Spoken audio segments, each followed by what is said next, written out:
Hello అందరికి good morning. ఈ రోజు బ్రేక్ఫాస్ట్ కి పెసరట్టు చేశాను. దోశతో కంపేర్ చేస్తే దీంట్లోనే ఫైబర్ ఎక్కువ ఉంటుంది, ప్రోటీన్స్ ఎక్కువ ఉంటాయి. నేను దోశ చేయను కానీ పెసరట్టు అయితే చేస్తాను అప్పుడప్పుడు. మా బాబు పుట్టక ముందు ఏది పడితే అదే తినేదాన్ని. ఇప్పుడు మాత్రం హెల్తీ ఫుడే తింటాను ఎక్కువ.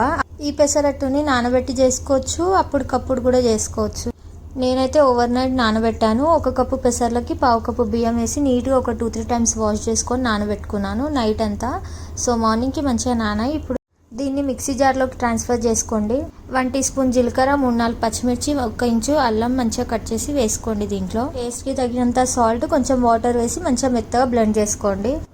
ఇక్కడ చూపిస్తున్నాను కదా, ఇట్లా మంచిగా మెత్తగా బ్లెండ్ చేసుకున్నాక ఇంకా తవా హీట్ చేసుకొని దానిపైన కొంచెం వాటర్ స్ప్రింకల్ చేసి ఈ పెసరట్టుని మంచిగా స్ప్రెడ్ చేసుకోవాలి. ఇట్లా ఒక గరిట తీసుకొని మంచిగా స్ప్రెడ్ చేసుకోండి. మీద కొంచెం ఆయిల్ వేసి 2 సైడ్లు కూడా మంచిగా కాల్చుకోండి.